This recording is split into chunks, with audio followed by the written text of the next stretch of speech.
Senhoras e senhores, meninos e meninas, isto é uma viagem pela música. RCE. As músicas mais badaladas do momento. Amocha comigo. Esta é exclusiva.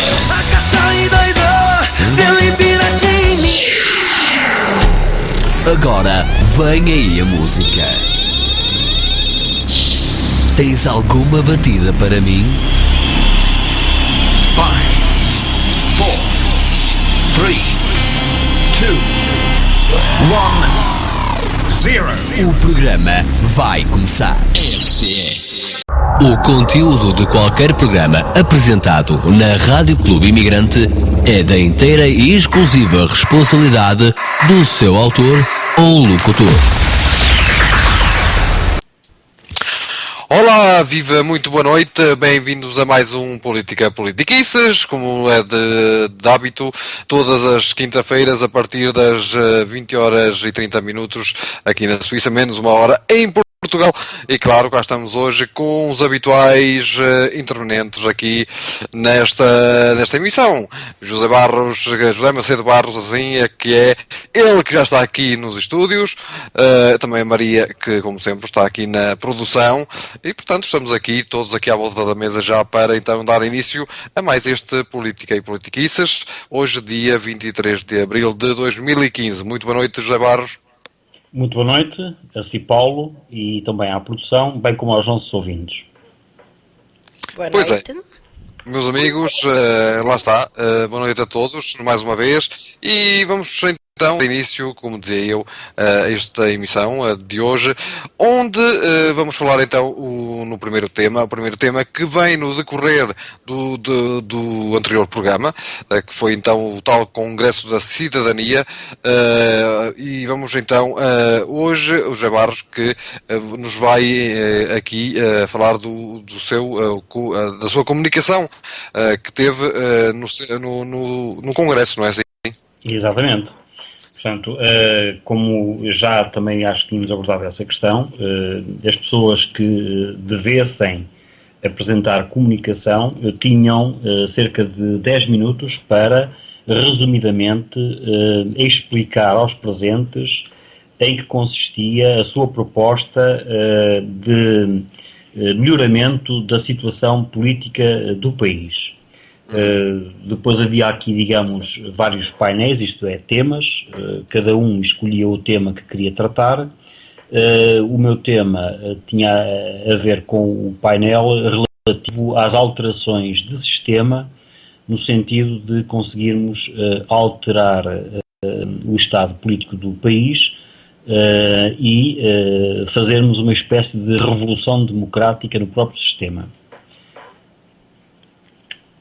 Muito bem. Depois, então, depois desse congresso, a sua comunicação, portanto, no que é que teve em conta, no que é que se baseou? Ora bem, aqui a minha estratégia seguiu um só objetivo: tentar demonstrar aos presentes o que é, no fundo, a democracia, porque fala-se muitas vezes dela e as pessoas não conseguem defini-la, e defini-la, sobretudo, em termos de explicar como é que funcionalmente as coisas funcionam, não é? E porque quando se diz às pessoas que queremos democracia, elas não sabem muito bem o que é preciso fazer em termos de regras, em termos de funcionamento do próprio sistema, para se garantir essa tal democracia, não é? Portanto, eu, além de explicar o que era a democracia, depois apontei dois caminhos na sociedade para ela se cumprir. Um caminho pela via de criação de partidos democráticos e o outro caminho pela mobilização de toda a sociedade.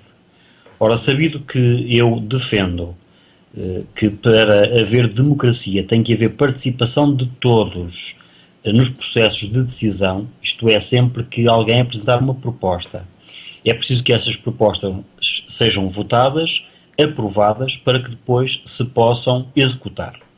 Ou seja, do meu ponto de vista, qualquer governo deixa de ser autoritário, deixa de ter o poder de decisão, passa a ter apenas o poder de execução das medidas que tiverem sido aprovadas por todos os portugueses governados. Isto é, algo do género, aquilo que nós anteriormente dissemos, que será a administração condominial do país.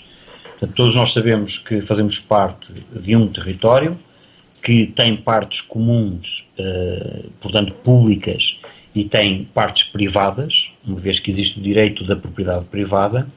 Obviamente que na propriedade privada, em princípio, o Estado não se intromete, até certo ponto, porque depois também acaba por condicionar as coisas de uma forma secundária, como nós sabemos. Claro. Pronto, o Estado entra nas nossas vidas mais privadas, coagindo-nos e condicionando-nos na nossa própria existência. Ora, isso é outro assunto. A questão aqui é como é que nós podemos consertar as ações populares no sentido de partirmos para um sistema de ausência de poder nas elites, porque o facto de haver poder nessas elites, como tem sido hábito, desde há séculos para trás, faz com que seja fácil corromper uma certa pessoa ou um grupo pequeno, nomeadamente um político, um gabinete, um governo, uma presidência de uma determinada associação, um diretor de qualquer serviço, etc, etc. Portanto, sempre que alguém tem um poder de decisão sobre qualquer assunto, facilmente é corrompido. E é corrompido a bem ou a mal. A bem, oferecendo dinheiro; a mal, intimidando, ameaçando, e muitas vezes até concretizando as ameaças, como nós temos... Claro. Eu só tenho aqui uma pergunta acerca disso. Não se esqueça daquilo que vai a dizer. Em relação, quando o amigo Jabarro diz que, portanto, são facilmente corrompidos, pronto, pelas elites, não é assim? Mas, digamos que também são, muitos deles, postos naquele sítio pelas elites. Exatamente. Ou estou errado? Não, é verdade. É verdade, porque o sistema eleitoral não é uma escolha feita pelos eleitores. Ou, quando muito, os eleitores vão escolher entre o que já foi escolhido. Isto é, no interior dos partidos é que surgem os candidatos a deputados, a governantes, etc. E, evidentemente, não são escolhidos pelo conjunto dos militantes desse partido. São apresentados pelas direções para que os militantes aprovem. Quer dizer, até dentro do partido, as pessoas não têm escolha ou não têm liberdade para indicar candidatos à direção. É exatamente o contrário. Ou seja, tudo é descarregado sempre de cima para baixo, tal como uma estrutura militarizada. E, portanto, o problema principal da ausência de democracia é este. É que tudo na sociedade é sempre visto de acordo com as hierarquias e a sociedade militarizada, em que existe o chefe e existe depois o subordinado que tem de obedecer. Na prática, digamos que as sociedades humanas organizam-se sempre segundo este modelo. Tem que haver um chefe que manda e os súbditos que obedecem.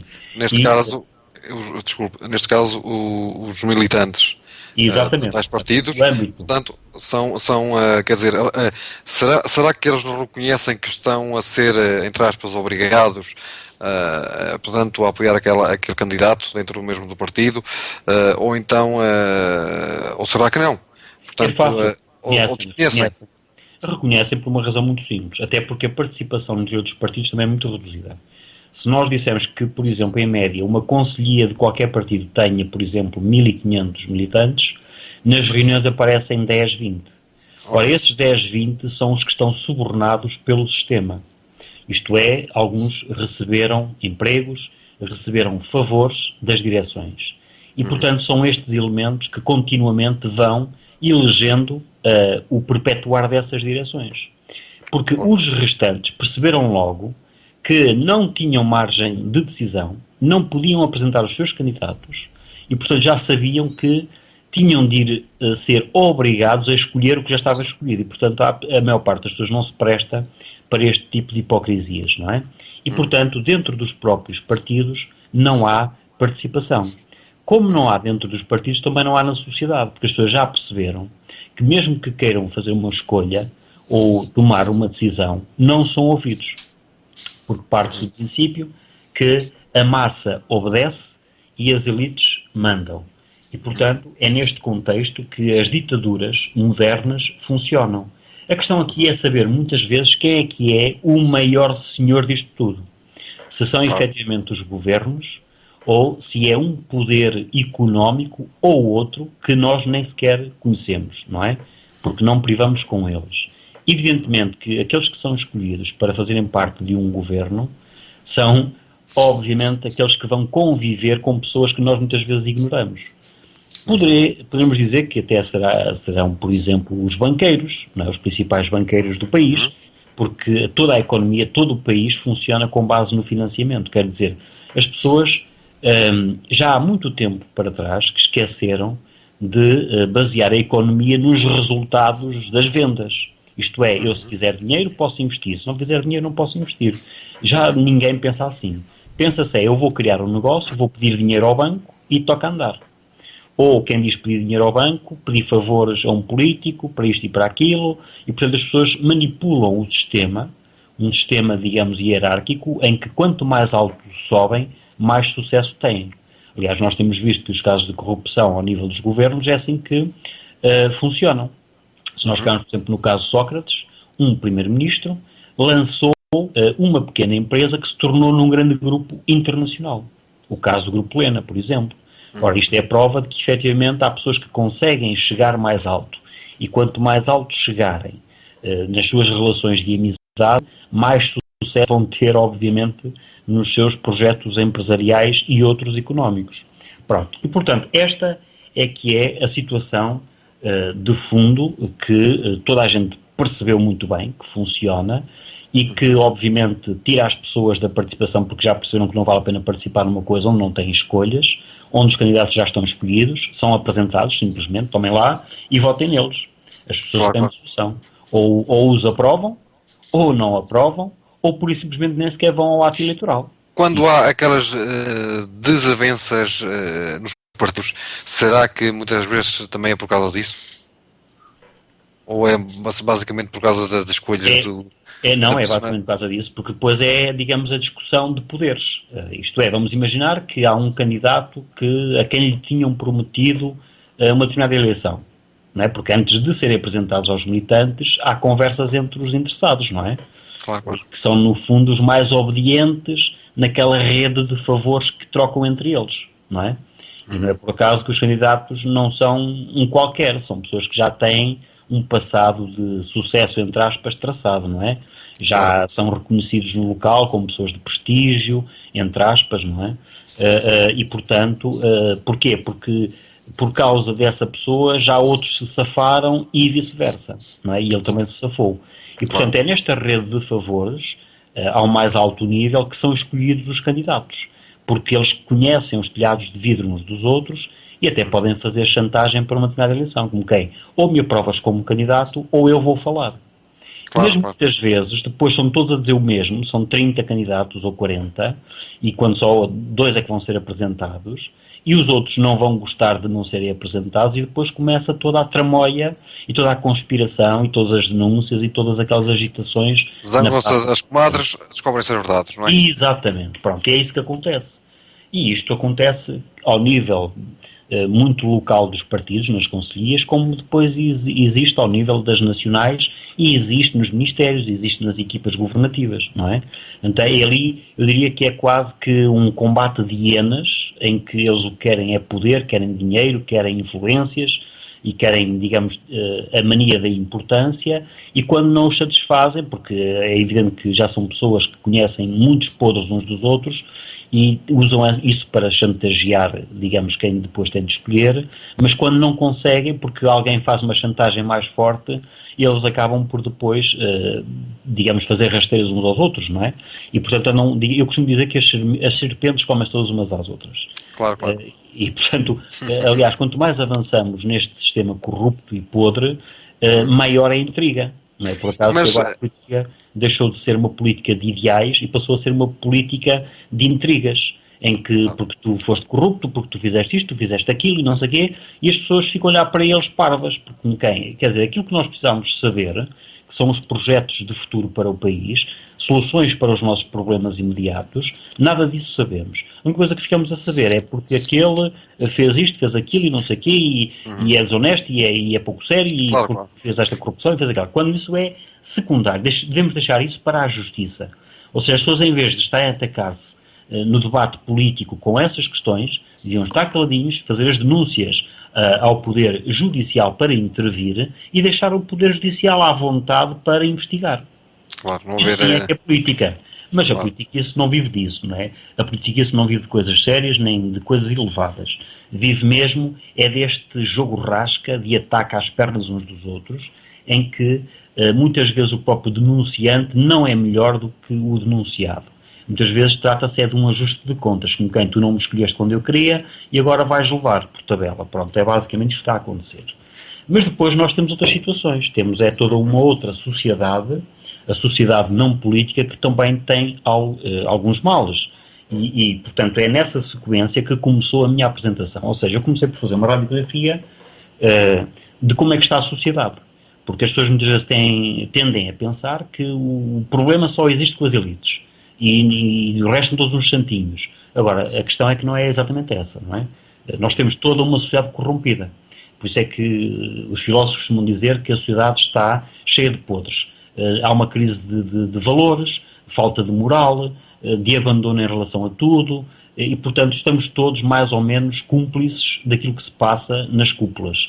E, se o Paulo me permitir, eu passaria de imediato a dar uma ideia do que foi essa minha intervenção. Então vamos lá.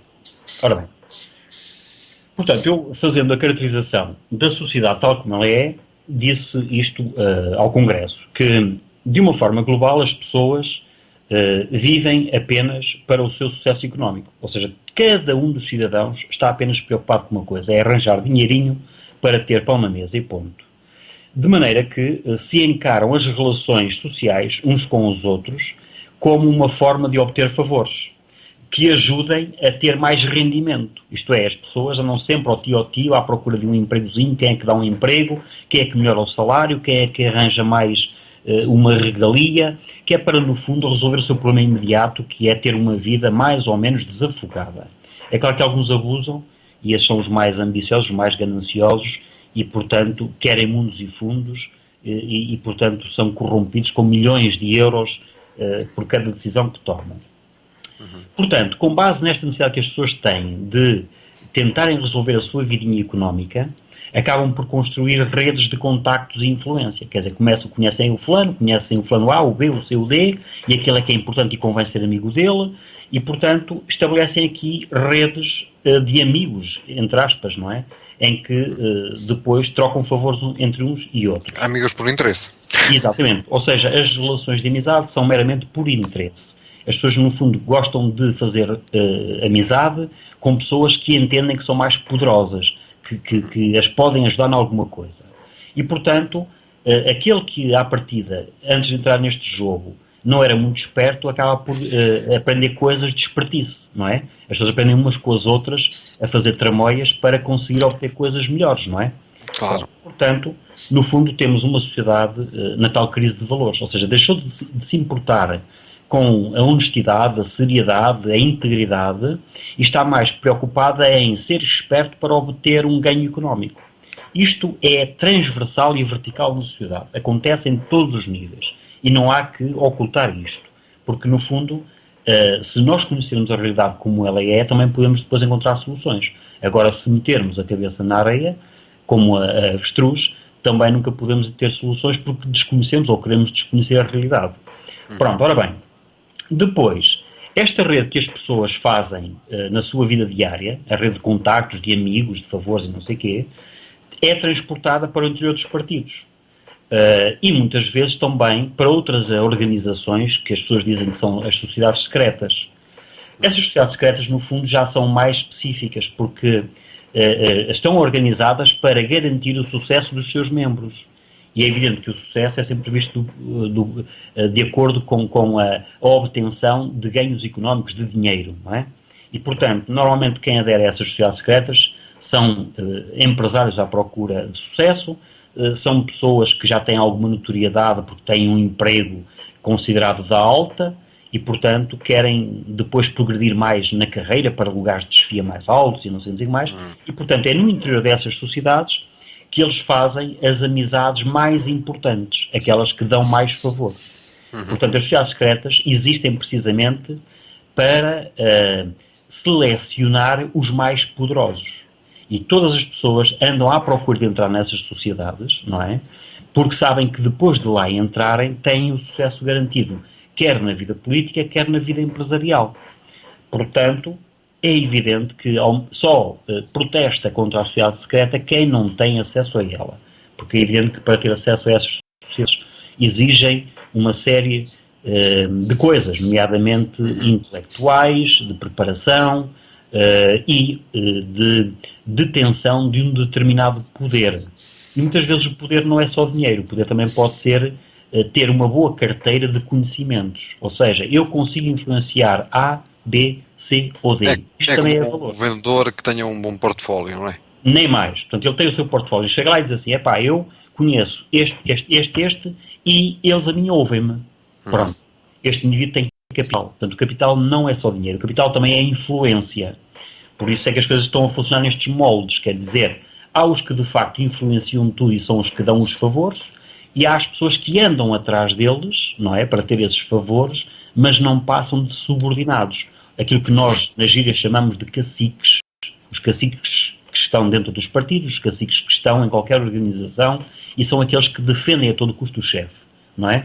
Mesmo contra a evidência. Mesmo que os outros já tenham percebido que o chefe não presta, ele continua a dizer que o chefe é o melhor do mundo. Porque, obviamente, o que mais gaba alguém é, de facto, o menor. É o menor naquele grupo. É o que não vale nada. Porque precisa de andar a lamber as botas de todos. Portanto, e basicamente é disto que a sociedade está cheia. Pronto, de maneira que há aqui uma educação de vida das pessoas que, para além de lhes tirar a moral, arrasta aos processos de mentira, de aldrabice, para uma competição egoísta com todos os outros, para a ganância, para o culto da superioridade e da maneira da importância, para o orgulho da classe a que pertencem, por aí fora. Portanto, todos aqueles grandes defeitos pessoais abundam nesse tipo de pessoas, porque elas estão a cultivar o elitismo. Isto é que é o elitismo, não é? O elitismo é haverem pessoas que julgam que são muito superiores àquilo que eles consideram a ralé, o povo, não é? Claro. Pronto. E de maneira que estamos aqui, de facto, a fazer dois tipos de pessoas. As pessoas que são humildes e as pessoas que têm o complexo de superioridade. É evidente que é fácil perceber quais são os melhores e quais são os piores. É claro que se o dinheiro pagasse os melhores, estava tudo perfeito, porque a seriedade, a honestidade e a humildade era premiada. De facto é o contrário. É precisamente o contrário que é premiado. Portanto, com base nisto, nestes complexos das elites, depois há mesmo má educação, a arrogância. Digamos, quem tem um estatuto de superioridade em relação aos outros torna-se arrogante, é mal educado mesmo, e é intolerante, e depois também alimenta ódios dentro da sociedade, porque depois o que acontece, os mais humildes começam a odiar estas elites, não é? Estes que têm a mania da superioridade, e portanto estamos aqui a fazer com que a sociedade seja pouco coesa, não é? E portanto nada bom para um clima de paz social, que é aquilo que nós desejamos para uma sociedade evoluída, democrática e adulta, não é? Portanto, o que resulta disto tudo é de facto um proliferar de ditaduras.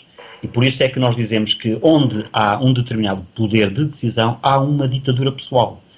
Seja, por exemplo, um executivo municipal, seja uma administração de uma empresa, seja uma administração, ou melhor, uma direção de uma associação, o que quer que seja. Portanto, aquelas pessoas que normalmente são os manda-chuvas de qualquer organização são ditatoriais. Ou seja, eu mando, vocês obedecem e ponto. E depois o resto é encenação. Como os estatutos dizem que têm de se fazer umas reuniões, umas assembleias gerais, não sei o que mais, eles próprios já não conseguem levar às assembleias uma parte significativa dos associados, porque os associados já perceberam que é tudo corrupto, que é tudo manipulado, que manipulam nomeadamente contas, manipulam relatórios, não apresentam documentos às pessoas para decidir, que é o habitual, não é?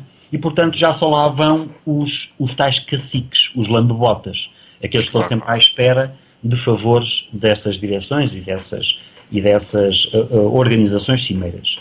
Portanto, aqui o que acontece é que toda a sociedade caminha para um processo de divisão entre dois tipos de pessoas. Aquelas que vão empobrecendo cada vez mais, em termos económicos, porque fogem desta cadeia de favores e proteção, e depois há a outra parte, que é aquela que está a enriquecer progressivamente. E por isso é que nós dizemos que, por exemplo, no nosso país, mas não é o caso só do nosso país, é no fundo os países mais primitivos como o nosso, que existe uma nítida separação entre a classe alta e a classe baixa. Ou pelo menos entre os muito pobres e os muito ricos. Deixou de haver classe média, deixou de haver classes intermédias, não é? E passou a haver apenas os ricos e os pobres, basicamente, não é? Pronto. O próprio Estado acaba de contribuir para esta separação nítida entre duas grandes classes, como esmagando sempre os mais de recursos mais baixos e dando incentivos fiscais e regalias aos de poder económico mais elevado. Não é por acaso que nós vemos, por exemplo, aqui isto é paradigmático, se eu for a uma tabernazinha do Chico da Esquina comer uma refeiçãozinha de 3,5 €, eu tenho um IVA de 23%. Mas se for comer ao maior hotel do país, eu tenho um IVA substancialmente inferior. Portanto, só isto diz tudo do princípio ideológico dos nossos governantes, como veem as coisas. E depois, para não falar, por exemplo, nos incentivos fiscais às grandes empresas, nos subsídios que são distribuídos às grandes empresas, quando é sabido que estamos a subsidiar as empresas que mais cobram aos seus clientes. Não faz sentido. Porque os subsídios públicos são dinheiro dos contribuintes. Os contribuintes são, obviamente, clientes desses grandes grupos. Vou dizer, por exemplo, a EDP, vou dizer uma PT, vou dizer Águas de Portugal. Portanto, são os tais grandes grupos económicos, não é? Que massacram o seu cliente com preços elevadíssimos, que não tem nada a ver com o rendimento médio do país, não é? E depois, por outro lado, ainda por cima, se riem do seu cliente, não satisfeitos em roubar-lhe no preço, ainda vão buscar dinheiro do orçamento. Quer dizer, vão roubá-lo pela via dos impostos. Isto é das coisas mais espatafúrdias, inconcebíveis, mas pronto, que se percebe no âmbito do Estado em que este país está, e não só este país, a própria União Europeia, o mundo em si. O mundo em si. E não haverá nenhuma solução para...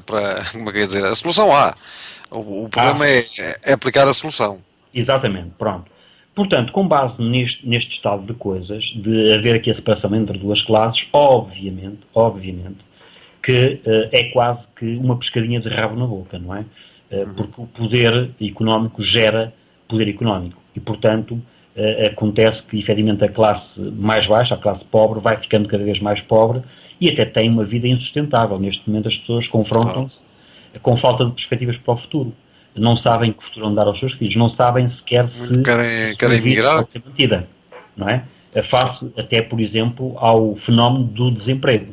E o desemprego não é apenas uma questão de tentar reduzir custos. Tem a ver também com a aplicação da tecnologia. Grande parte do desemprego que foi desencadeado no mundo deveu-se à introdução das automatizações e da informatização dos sistemas produtivos. Basta-se dizer que, por exemplo, não é ainda o caso do nosso país, mas também já há alguns exemplos, embora pouquíssimos, de fábricas que funcionam com 3, 4 funcionários. O resto é robôs, autómatos e informatização dos processos. Portanto, é evidente que isto tem consequências. O capitalismo, com medo de dar vida às pessoas, não é? Pensando que se não lhes der emprego consegue ter clientes, o que é pura das mentiras. Isto só prova que efetivamente os capitalistas são burros, porque se não alimentarem os consumidores deixam de ter negócio. Mas pronto, é deixá-los. E portanto o que acontece? Eles estão loucos, quer dizer, estão loucos, enlouqueceram porque só veem a redução progressiva de custos. Porquê? Porque estão cotados em bolsa e sabem que só recebem dinheiro da Bolsa, portanto o dinheiro das pessoas que jogam na Bolsa, e jogar na Bolsa no fundo é emprestar às empresas, não é? Ou seja, as empresas criam uma ideia de que estão a ter muito rendimento e o ganancioso vai atrás desse rendimento e diz, vou lá pôr o meu dinheiro porque aquele gajo vai me dar no fim do ano O dobro ou o 30% triplo. de lucro. Pois. E, portanto, como as empresas são muitas na Bolsa, quanto mais empresas na Bolsa, pior, não é? É evidente que quem pode investir fica dividido, não sabe onde há de investir, e, portanto, vai atrás do que der mais lucro, como é óbvio. Claro. Portanto, gera-se aqui uma concorrência desenfreada entre as grandes empresas, que é a ver qual é aquela que consegue garantir mais lucro para atrair o dinheiro dos acionistas, não é? Na Bolsa. E, portanto, o que é que vai acontecer? São precisamente aquelas que mais avançam, as que mais enriquecem, que mais esmagam os seus clientes e que mais esmagam os seus trabalhadores. E, Claro. portanto, tendem a criar fábricas com 3, 4 funcionários, compram Máquinas. Pois. máquinas que são caras, é certo, mas que depois não precisam de sustento, entre aspas, não é? E nem precisam nem têm cláusulas de rescisão, não têm cláusulas de despedimento, só têm que estar preocupados em manter as máquinas a funcionar e ponto. E não dão problemas nenhuns sociais, não é? Não, digamos que ao As empresário... máquinas não se queixam.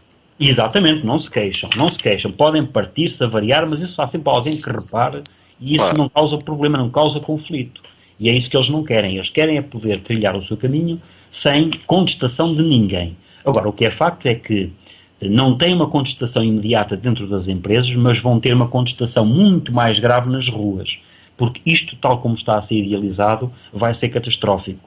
A não ser que comecem a aparecer capitalistas mais inteligentes que não o são. Ora bem, depois, o facto de haver esta necessidade de concorrência entre as empresas para captar acionistas vai fazer, obviamente, com que eles tentem ter lucros cada vez maiores, portanto, puxam pelos preços, reduzem nas despesas, baixando salários, despedindo, etc, etc. Portanto, já sabemos o que é que acontece. Agora, a questão essencial é que todo este processo também gera dívidas. Gera dívidas porque é preciso investir nas máquinas, é preciso investir na tecnologia, e muitas vezes as empresas vêm de um período em que se lançou o dinheiro ao povo e, portanto, ficaram descapitalizadas. E agora tentam recuperar esse dinheiro para poder investir cada vez mais. Porque o passo seguinte, idealmente para os grandes grupos económicos, é ter fábricas só com robôs. Ponto. Agora a questão é o que fazer então à humanidade. Vai viver na praia? Vai andar, digamos, a viver sem precisar de trabalhar e viver, digamos, à custa dos robôs? Não sei. Precisamente não sei o que é que eles pensam, porque isto não é fácil de equacionar, não é? Portanto, há que resolver o problema imediato, que é a crise social gerada pelo desemprego, não é? E, portanto, o que é que nós temos neste momento? Temos dívida de investimento, quer dos Estados, quer dos grandes grupos económicos, temos muito desemprego, portanto, muito menor capacidade de compra, logo menor capacidade de escoamento dos produtos das empresas. Evidentemente que muitos daqueles que são desempregados lançam-se em mais iniciativas empresariais, não é? O que faz com que também gere maior concorrência ao nível das pequenas empresas e, portanto, faz com que as próprias pequenas empresas sejam insustentáveis. O que é bom. Claro, depois fecham. O que é bom, exatamente. Eles querem mesmo isso, é fechar essas empresas, que é para depois, no futuro, só haver corporações internacionais. Ou seja, vai haver uma corporação para fornecer pão, vai haver uma corporação para fornecer água, uma corporação para fornecer eletricidade, uma corporação para fornecer papel, por aí fora. É isso que eles querem. Porque depois deixa de haver concorrência de preço. E aí são eles que estabelecem o preço final e ponto. Para todos, claro. E nós ficamos todos como escravos da sua vontade. Ora bem, isto é, no fundo, a situação económica. Depois eu abordei a questão da situação político-partidária, que também está interligada. Ou seja, olhando para aquilo que foi o nosso país, nós vemos que, desde o momento em que foi feita a Revolução, entramos num período diferente, chamado de Contra-Revolução. Isto é, aliás, as pessoas sabem situar bem no tempo quando é que no nosso país se deu a Contra-Revolução. Porque nós tivemos uma revolução no 25 de Abril, em que se prometeu uma sociedade justa, democrática, em que todas as pessoas seriam tidas em conta, teríamos um sistema de justiça social, muito humano, por aí fora. Entretanto, obviamente, os grupos económicos não gostam, como é óbvio, e trataram de pôr em marcha a Contra-Revolução, que foi produzida com sucesso no 25 de novembro, para que não hajam mais mentiras a defender em relação a esta matéria. A partir daí foi o que se viu. Entramos num processo lento de retirada das promessas, não é? E esse processo lento está agora a atingir a fase final, em que, no fundo, a fase final é tudo aquilo que tinha sido nacionalizado está a ser privatizado e mais, ou seja, neste momento a febre eu tenho só uma pergunta, será que o após a Revolução foi mais uma encenação? É assim, não, a Revolução era de facto uma revolução. Era uma revolução, só que o problema O após, as promessas do após, não é? A Revolução. Após, logo do imediato. É assim, se for do imediato, havia um interesse genuíno. Porquê? Porque na altura nós falávamos muito de dois grandes blocos. O bloco capitalista americano e o bloco comunista soviético, não é? Nós estávamos a viver num mundo dessa realidade. E julgava-se que o comunismo seria, no fundo, algo mais justo, em que não haveria privilégios, em que tudo teria quase mais ou menos o mesmo salário, por aí fora. Pronto. Obviamente o capitalismo não lhe interessa isso, porque interessa é continuar a instigar a sede e a fome de alguns para ser muito mais que os outros. E, portanto, alguém neste país quis travar esse processo. E, portanto, travou de facto, e é evidente que alguns dos setores, os setores mais importantes da nossa economia tinham sido nacionalizados, ou seja, ficado debaixo do controle político, e isso também não lhes agradava, como é óbvio, e, portanto, partiu-se para um processo contrário, que era devolver novamente tudo aos seus proprietários iniciais, com indemnizações. Portanto, foram indemnizados, nunca ninguém falou nisso, mas nós perdemos muito dinheiro nas indemnizações, e depois continuamos a perder nas reprivatizações. Nós estamos a vender coisas que têm um valor incalculável por tudo e meia. E depois o mais engraçado é que os próprios sindicatos participam neste processo, desvalorizando as empresas, ajudando a que a cotação das empresas desçam. Vamos, por exemplo, falar do caso da TAP. A TAP ganharia muito mais numa venda se não houvesse nenhuma agitação. Ao haver agitação, isso desvaloriza a própria TAP, o que é isso que eles mesmos querem, não é? É isso que eles mesmos querem desvalorizar para comprar barato. E nós assistimos sempre a este processo em todas as privatizações. Sempre que alguém diz que é preciso privatizar A, B, C ou D, rapidamente se levantam problemas sindicais dentro dessa empresa para a desvalorizar e depois quem quer comprar diz, pronto, isto realmente está muito mal, não sei o quê, logo vale menos. E compra. Portanto, não só indemnizamos o indivíduo, como ainda por cima lhes damos de bandeja aquilo que é um valor construído à custa de todos os trabalhadores e com o contributo económico dos clientes, portanto, todos os portugueses. E este processo no fundo, faz parte de um livro que os senhores politiqueiros aprendem, não é? Sujeitos aos tais interesses económicos, gananciosos, egoístas, por aí fora. E, portanto, os próprios políticos, ou politiqueiros, melhor dizendo, na esfera da governação, estão em sintonia com tudo isto. Ou seja, há aqui uma aprendizagem, que eles sabem que é assim que as coisas funcionam, pronto, é a expertise saleia que é assim que funciona, e, portanto, é assim que as coisas funcionam no espírito do chamado capitalismo neoliberal e selvagem, como alguns agora chamam. E, portanto, o que acontece? Dada a nossa integração num espaço maior que é a União Europeia, e dado que a própria União Europeia se limita a transcrever para as suas diretivas princípios de organizações mundiais, como sejam o FMI, a Organização Mundial do Comércio, que são grandes entidades mundiais, não é? Ou seja, os suprassumos da economia e da finança, são estes que ditam aos técnicos aquilo que tem que ser o sistema. E, por sua vez, estes cozinhados acabam por fazer as diretivas europeias, que, por sua vez, depois são dadas como obrigações aos Estados-membros. E, portanto, os nossos politiqueiros limitam-se pura e simplesmente a cumprir as obrigações que vêm da Europa. E, portanto, neste momento, nós não temos políticos, porque mesmo que os houvesse, eles não tinham espaço de manobra num governo. Porque eles eram pura e simplesmente obrigados a transpor para a nossa lei, não é? A escrever na nossa lei, aquilo que é ditado da União Europeia e que, por sua vez, é feita nos mentores das grandes organizações mundiais, económicas e financeiras. Portanto, no fundo, nós temos aqui um sistema em que as ditaduras ideológicas morreram pura e simplesmente, ou seja, já ninguém se preocupa com as ideologias dos partidos, mas existe apenas uma ditadura do capital. Ou seja, toda a lógica que existe, seja em que local for da nossa sociedade, é uma lógica de rendimento, é uma lógica económica.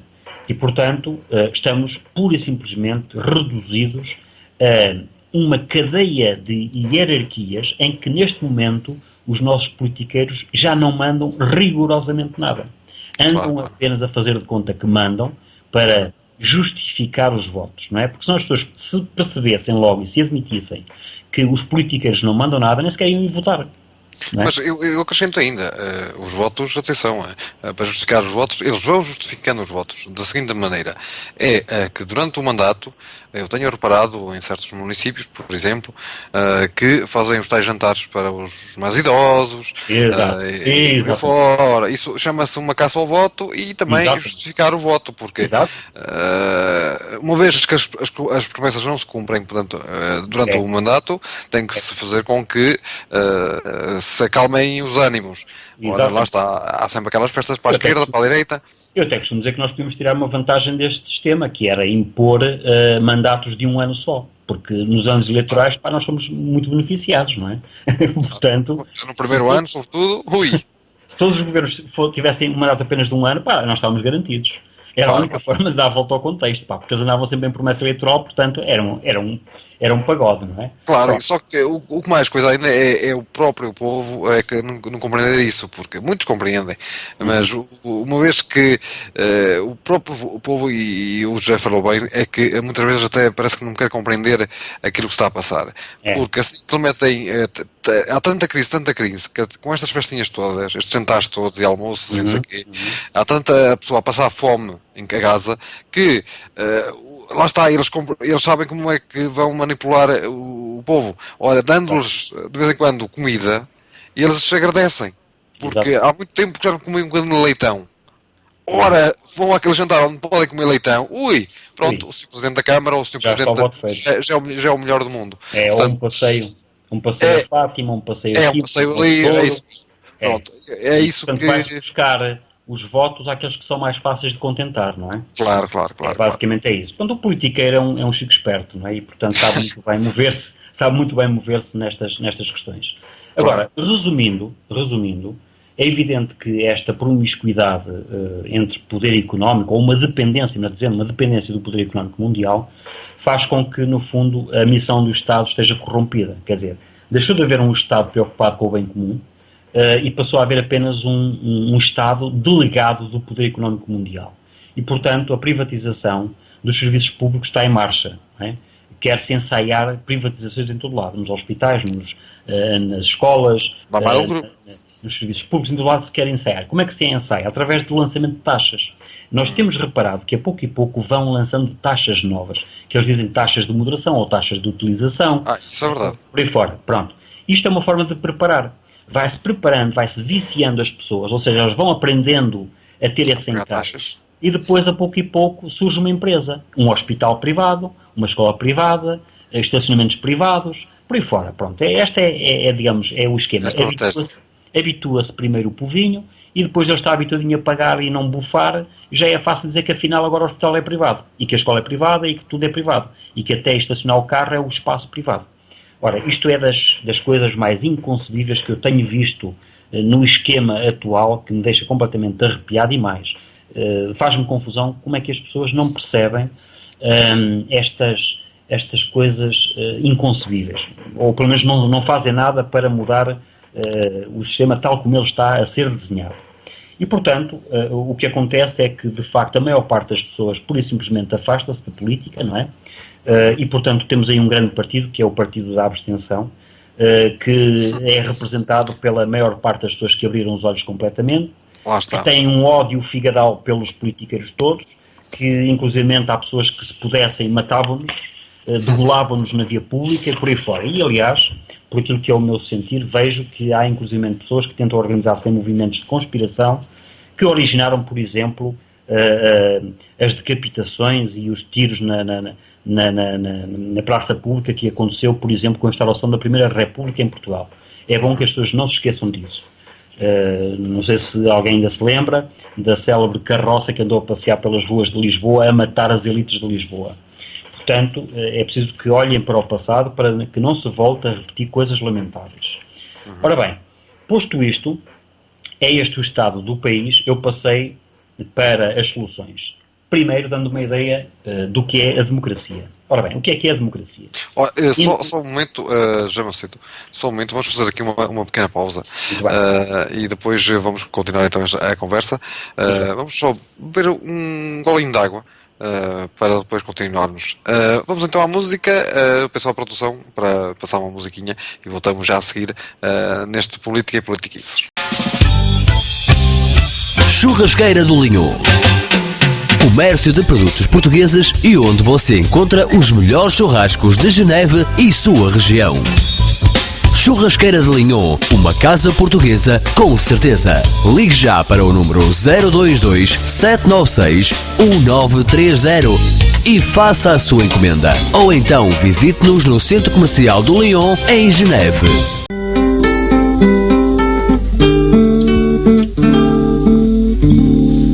Eles não sabem que o sonho é uma constante da vida, tão concreta e definida como outra coisa qualquer, como esta pedra cinzenta em que me sento e descanso, como este ribeiro manso, em serenos sobressaltos, como estes pinheiros altos, que em verde e ouro se agita, como estas aves que gritam em bebedeiras de azul. Eles não sabem que o sonho é vinho, é espuma, é fermento, bichinho alacre sedento, de focinho pontiagudo, num perpétuo movimento. Eles não sabem que o sonho é telecor, é pincel, vaso, fusto ou capitel, arca em ogiva vitral, pináculo de catedral, contraponto, sinfonia, máscara grega, magia, que é retorta da alquimista, mapa do mundo distante, rosa dos ventos infante, caravela quinhentista, que é cabo da boa esperança, ouro, canela, marfim, florete de espadachim, bastidor, passo de dança, colombina e arlequim, passarela voadora, para-raio, locomotiva, barco de proa festiva, alto forno, geradora, cisão do átomo, radar, ultrassom, televisão, desembarca em foguetão na superfície lunar. Eles não sabem nem sonham que o sonho comanda a vida e que sempre que um homem sonha, o mundo pula e avança como bola colorida entre as mãos de uma criança. La la la la la la la la la la la la.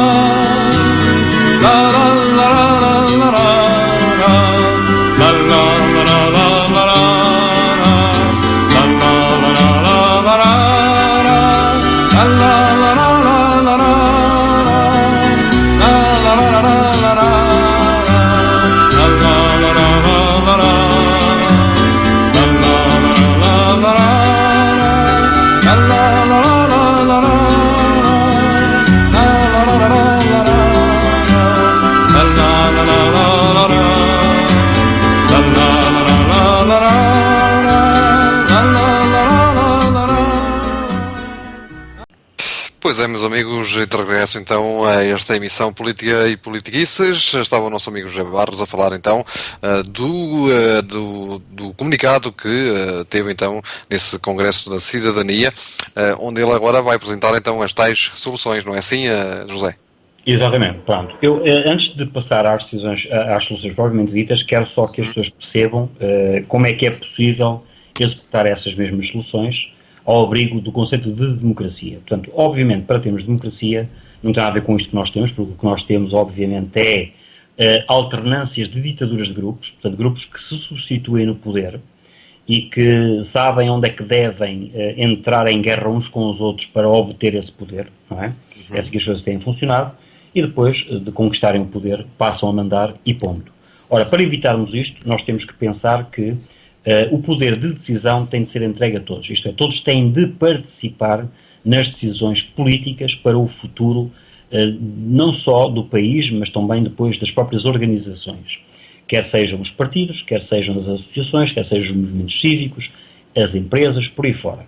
Portanto, tem que haver aqui uma participação de todos, porque só quando todos participam, primeiro, as soluções são melhores, porque todos dão as suas ideias e melhora-se aquilo que é a ideia de um. Eu costumo dizer que ninguém é Deus, portanto não é senhor da verdade, nem sequer de ter o conhecimento enorme sobre as coisas e conhece a verdade toda, porque é mentira, não conhece, e portanto é muito melhor entrarmos num processo de discussão, porque só da discussão é que depois resultam melhores ideias. E portanto isto quer dizer que para termos democracia tem de haver aqui instrumentos de participação de todos nas propostas ou na aprovação das propostas. Isto quer dizer que os dirigentes são eleitos para apresentar propostas porque têm competência técnica, têm conhecimento para tal. Mas, ao mesmo tempo, as bases governadas também são livres de as apresentarem, como é óbvio, porque nós vemos muitas vezes situações em que a sociedade civil tem soluções muito mais interessantes que os próprios governantes, até porque neste sistema de alternância de grupos ditatoriais em que o mérito e o conhecimento não é o importante para lá se chegar, muitas vezes temos elites burras, pouco intelectuais, pouco conhecedoras e até estúpidas. E, portanto, se todos participarmos, não poderemos queixar-nos a não ser de todos, de nós mesmos.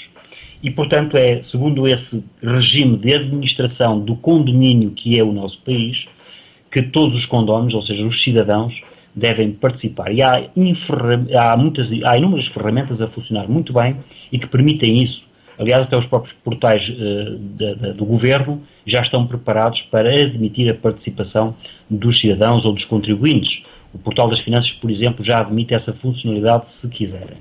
Posto isto, eu passo então a enumerar as soluções que não passam de propostas, como é óbvio, as minhas propostas, mas que carecem, obviamente, depois da intervenção democrática de todos para melhorar e para seguir aqui um caminho em que o nosso futuro é construído com todos, portanto, em que todos nós vamos ser também mais amigos uns dos outros, vamos ser mais coesos, vamos ser mais interessados também nas decisões, porque isto foi uma decisão em que todos participaram, logo as pessoas entregam-se mais.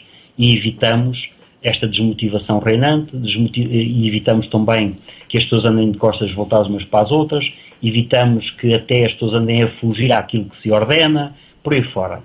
E, portanto, o que importa é que as pessoas, depois de decidirem uma coisa, tenham um contrato social para obedecer. para cumprir com aquilo que foi decidido com todos. E, portanto, só assim é que nós temos uma sociedade a trabalhar para a felicidade de todos e buscando estes objetivos que eu vou passar a enunciar. Ora bem, em primeiro lugar, eu entendo que é preciso reconverter o edifício educativo, portanto, reconverter a educação, para que as pessoas tenham uma mentalidade mais evoluída e uma consciência social cívica, e é isto que nós temos que, no fundo, ensinar aos nossos jovens, e adquiram também competências para os trabalhos, para pesquisar informação e conhecimento, e para também termos, ao mesmo tempo, um sistema de comunicação social pública que vá fazendo uma formação para a vida toda. Isto é, a televisão não deve servir apenas para telenovelas, não deve servir apenas para a diversão, deve ter a maior componente de formação dos adultos.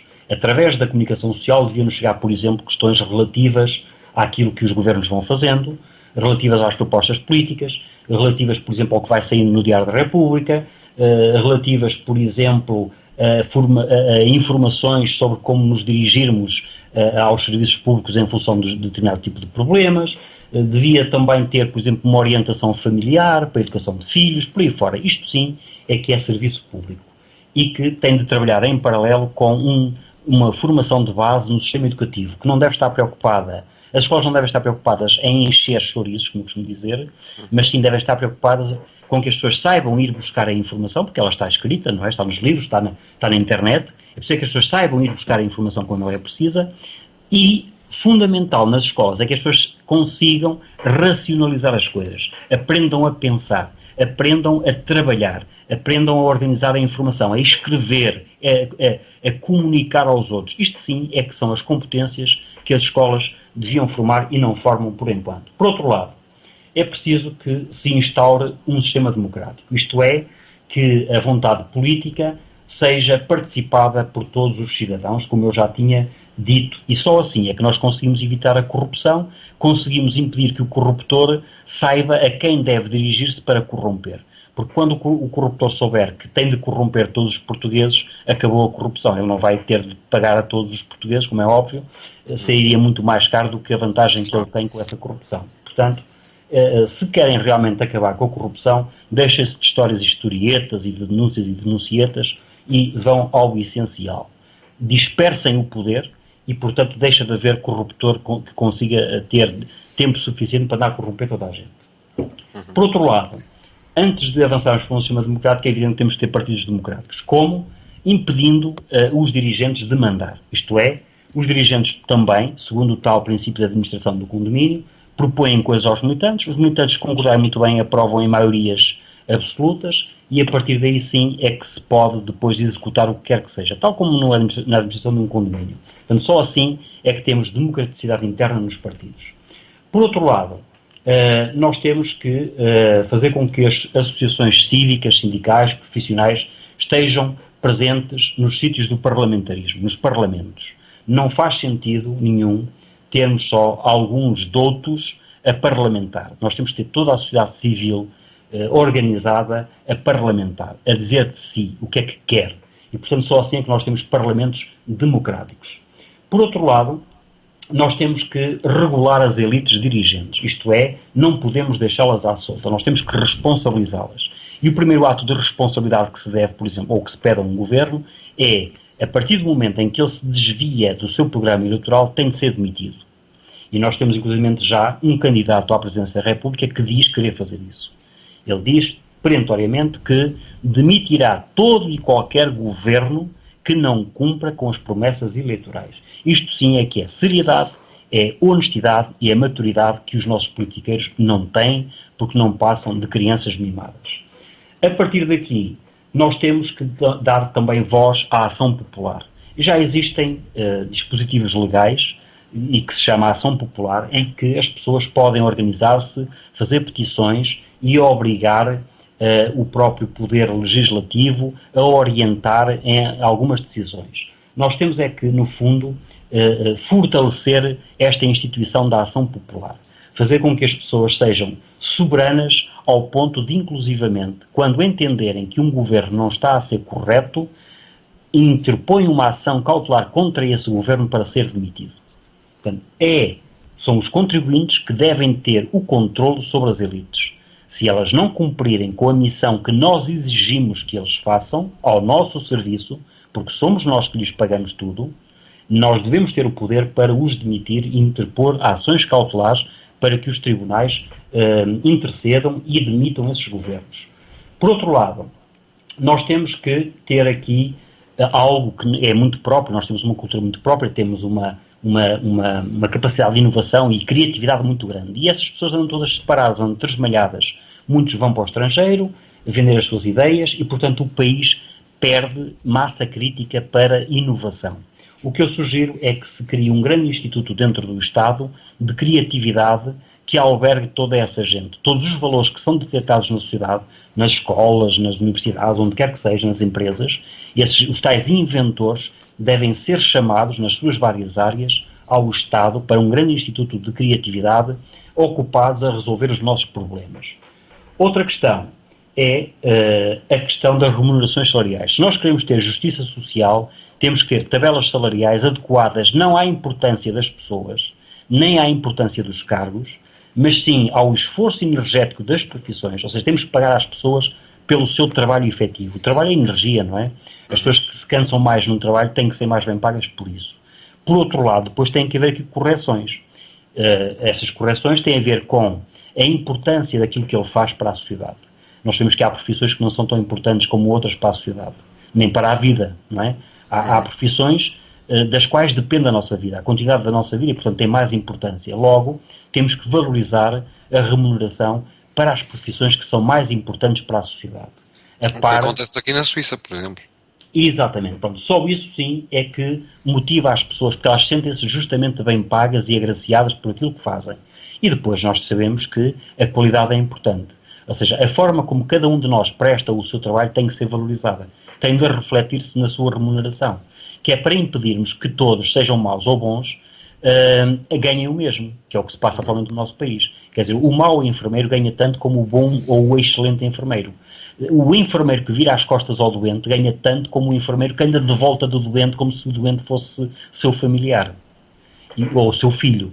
E, portanto, isto não está correto. Nós temos que pagar às pessoas em função da dedicação aos outros. É isto que tem de ser reconhecido. E só assim é que nós temos uma sociedade justa, mais feliz e mais motivada para estar atenta às necessidades dos outros. Portanto, isto para mim é essencial. Por outro lado, nós temos que obrigar todas as repartições do Estado a prestar contas aos cidadãos. Em todos os locais onde houverem repartições públicas, tem de estar afixado o relatório de contas e portanto, o plano de ações para cada ano, que é para as pessoas em cada momento saberem o que aquela repartição anda a gastar. E, portanto, só assim é que quem paga essas repartições tem um controlo daquilo que elas andam a fazer e também regula-as, porque se vir que há ali alguma coisa que não está correta, a própria pessoa naquele local pode denunciar o que se passa ali ao próprio governo e às instâncias superiores. E, portanto, lá está, para se denunciar, temos de conhecer. Logo, essa informação deve estar afixada em cada repartição local pública. Por outro lado, nós temos que separar os poderes e separar os interesses económicos da política. Ou seja, deixar a economia para as empresas e deixar a orientação do nosso futuro enquanto país e da vontade política aos políticos. Isto é, os políticos não têm que estar preocupados com as contas das empresas, que é o caso atual. Andam sempre preocupados com as empresas e com a rentabilidade daquela e com a internacionalização daquela e não sei o quê, não sei o que mais. Isso não deve ser permitido ao político. O verdadeiro político é aquele que pensa a sociedade no global. E os outros, as partes da sociedade, é que têm de se ajustar àquilo que queremos na sociedade global. Não é o contrário. Fazer a sociedade global trabalhando as sociedades individuais. Isso não faz sentido. Porque depois vamos ter um cozinhado de interesses que só nos prejudicam, como nós sabemos. Portanto, desde que a linguagem da política não seja uma linguagem económica, nós conseguiremos ter, de facto, verdadeiros estadistas na governação e tiraremos lá todos os comerciantes e todos os vigaristas que por lá abundam. Por outro lado, temos que pensar aqui na limitação do direito da propriedade privada. Não faz sentido nós estarmos a continuar a defender a propriedade privada ao nível do que é o planeta. Isto é, quem compra uma casa, compra o solo, compra o ar, compra o subsolo. Isso não pode ser permitido. Nós temos que, há países que já assim o fazem há muito tempo e nunca mudaram, e assim é que é correto. O que já existe no mundo, no planeta, é de todos. Não pode ser pertença de um homem. Isso era quase o que acontecia quando se fizeram as primeiras propriedades. Alguém chegava ali, matava todos os vizinhos à volta e ia alargando os seus domínios, não é? E isto agora tudo é meu. Claro, isso não, Ou seja, por imposto, alguém poderá dizer no futuro, agora o planeta é meu, vocês não têm nada, não é? Claro. Portanto, isso não pode ser. Tudo que já é natural, que é pré-concebido no planeta, é de todos, portanto não pode ser propriedade de ninguém. Agora, cada um de nós pode ter uma licença de exclusividade de uso de uma parte do planeta, de um território, de um terreno. Ora, a licença de uso, no fundo, é já o atual IMI. O IMI, aquilo que nós pagamos às câmaras, não passa de um aluguer de terreno. Portanto, não faz sentido, porque há aqui coisas que não jogam bem. Quer dizer, ao mesmo tempo que se diz às pessoas, tu és proprietário da terra, alguém lhes diz, não, agora pagas uma renda por teres a terra. Não faz sentido. Portanto, é melhor que de uma vez por todas sejamos coerentes e digamos, sim senhor, o IMI está justo, é algo que nós temos que pagar a todos, por usar em exclusivo um terreno. Agora, o que faz sentido ser mesmo propriedade de alguém é aquilo que cada um constrói. Ou seja, faz sentido que a casa em si seja de alguém. Ou seja, eu tenho propriedade absoluta sobre a minha casa. Eu comprei-a, não é? Mandei alguém construir, comprei-a, pronto, é minha. Porque foi feito por nós. Foi feito pelo homem. Faz sentido eu ser proprietário de uma coisa que eu construí ou mandei construir. Mas já não faz sentido ser proprietário de uma coisa que sempre existiu, não é? E eu nasci num determinado local e disse, pronto, eu nasci aqui e isto agora é meu. Não faz sentido. Nós temos que habituar-nos a pensar que o planeta é uma nave onde estamos todos. Logo, é o nosso território comum, pertence a todos, estamos cá todos dentro. E, portanto, não devemos apropriar-nos do que pertence a todos. Agora, devemos pedir licenças de utilização exclusiva de uma parte. E eu pago a todos para usar uma parte. Isso, sim, é o que já existe em termos práticos. Nós pagamos o IMI, portanto, de uma vez por todas, acabe-se com a hipocrisia da propriedade privada. Por outro lado, nós temos que acabar com as múltiplas tributações sobre os serviços. Quer dizer, pagamos via impostos os hospitais, mas também pagamos os hospitais indo lá utilizando. E pagamos também se fizermos lá coisas dentro. Ora, não faz sentido. O que faz sentido é que se nós pagamos impostos é para comparticipar todas as despesas de um determinado serviço público. Não faz sentido, lá está, andarmos a pagar à parte taxa de utilização que já sabemos que é com o objetivo de privatizar aquele serviço e fazer um teste ao mercado, não é? Pronto. Por outro lado, nós temos que apostar, sobretudo, numa política de realização da felicidade das pessoas. E a felicidade das pessoas só se concebe quando elas se sentirem bem na sociedade onde estão e quando sentirem que ninguém anda a limitar as suas condições económicas ou não anda a perigar as suas perspectivas de vida e, digamos que basicamente a felicidade existe fora dos sistemas capitalistas, como é óbvio, não é? Porque o sistema capitalista limita-se pura e simplesmente a trabalhar para a ganância de uns poucos que vão sacrificar as massas e, portanto, estão a condenar à infelicidade das massas porque não são sequer tidas nem achadas para se realizarem e, portanto, parte-se do princípio que só algumas pessoas privilegiadas é que podem ser felizes, é que podem realizar-se. Portanto, é evidente que só segundo a democracia é que nós podemos realmente trabalhar para a felicidade das pessoas e isso há de ser a missão, com certeza, de um partido que seja democrático e de um partido que consiga conjugar tudo isto e apresentar estas soluções. Essas propostas, claro. Estas propostas, exatamente. Muito bem. Claro, olha, já o tempo está a passar, já passamos mesmo da nossa hora, mas não faz mal. Tinha aqui uma coisinha, se ainda der tempo 5 minutos para falar. Sobre isso. É verdade. Foi notícia e, claro, circulou também um pouco por todo o Facebook o salário do novo presidente da RTP, que vai oferir então mensalmente 10 mil euros, o que ele acha pouco. Portanto, claro, portanto, mais do que o antigo presidente, o antecessor, né? Portanto, que podemos falar a esse respeito? Portanto, 10 mil euros. Exatamente. Eu costumo dizer que não pode haver grandes diferenciações salariais porque eu não acredito em super-homens. Ou seja, eu não acredito naquela base que eu falei há bocadinho sobre as remunerações salariais, não é? que devem basear-se no trabalho efetivo de cada um, no gasto de energia, na importância social do seu trabalho e da qualidade do seu trabalho, não é? É evidente que não existem pessoas que valham 100 vezes mais do que os outros, não é? Ora, se o nosso salário mínimo são perto dos 500 euros, este senhor está a ganhar quantos salários mínimos? Portanto, é fácil fazer as contas, não é? Portanto, está a ganhar 20 salários mínimos. Não faz sentido, não é? Claro. Não faz sentido. Ele não vale 20 homens... Ele não ganha 10 vezes mais, ganha 20 vezes mais. Pois, e atenção, estamos a falar apenas da componente salarial base, porque esse senhor, como todos os outros que o cobrem, estão a esquecer os complementos salariais, não é? Que são muito mais importantes por vezes naquelas funções, que é o cartão de crédito ilimitado, que é a viatura para todo uso e serviço, que é as despesas de representação, depois os pagamentos das viagens que eles façam.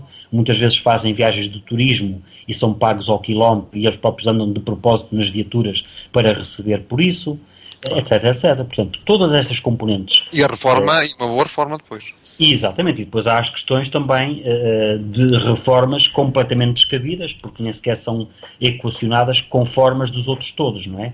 Porque eu também defendo que as reformas, ou qualquer sistema de incentivo e de subsídio e de benefício aos trabalhadores tem de ser igual para todos. Não faz sentido que uns, por trabalharem 10 anos, fiquem logo com a reforma por inteiro.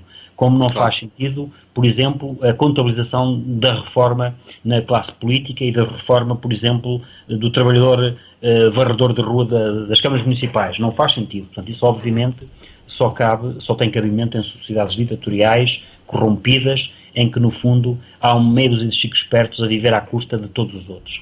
E portanto, este senhor, como toda a própria comunicação social, não vão fundo na questão.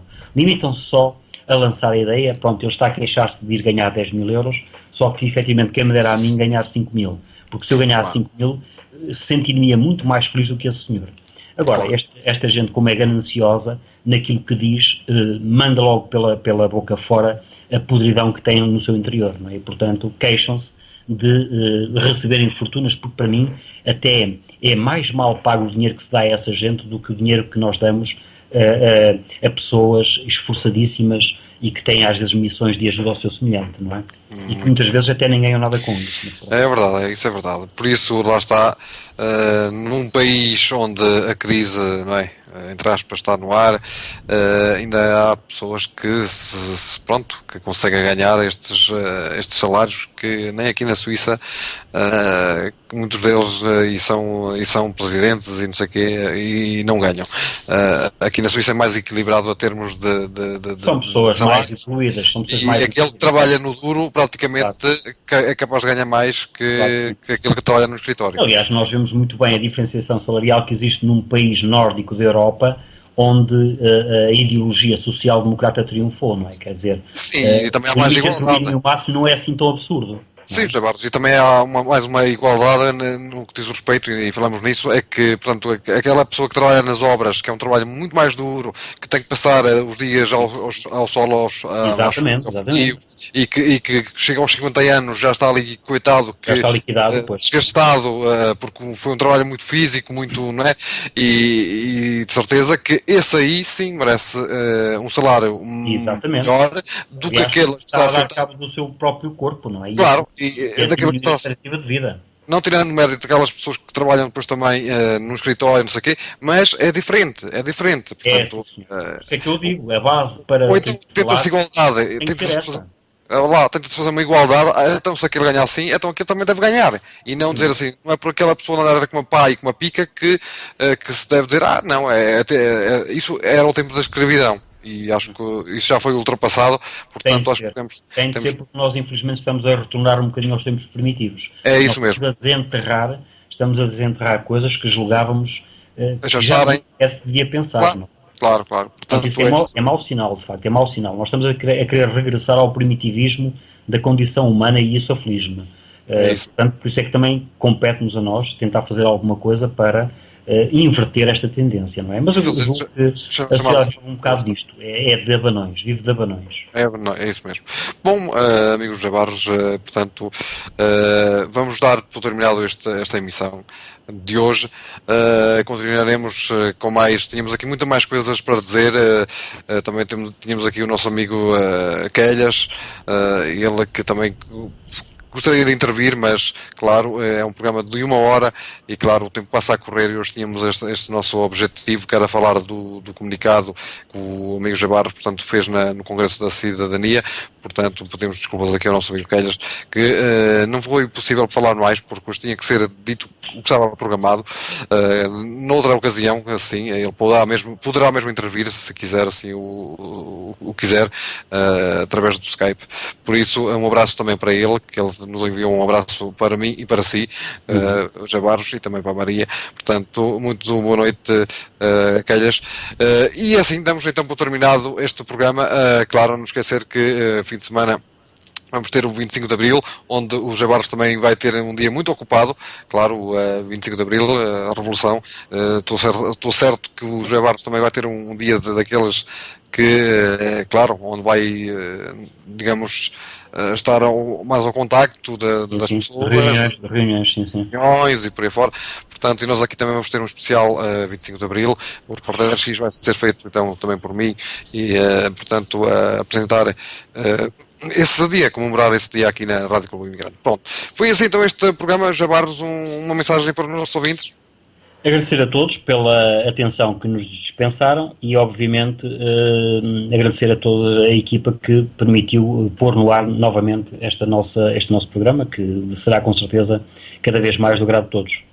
Claro, e nós voltamos então para a quinta-feira próxima, onde, claro, o Jabarros terá então notícias assim do 25 de Abril, que ele passará algumas novidades, quem sabe. E foi assim então este Política e Politiquices, hoje dia 23 de Abril de 2015. Na produção esteve então Maria Fernandes, eu também estive cá, claro, como sempre, assim como nossos amigos Jabarros.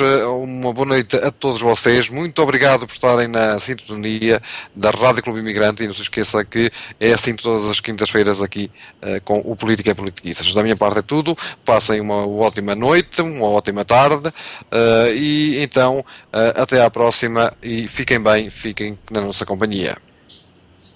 O conteúdo de qualquer programa apresentado na Rádio Clube Imigrante é da inteira e exclusiva responsabilidade do seu autor ou locutor. Você acabou de ouvir a emissão de mais um locutor RCE. Passe um dia feliz e fique na companhia da Rádio Clube Imigrante no seu dia-a-dia.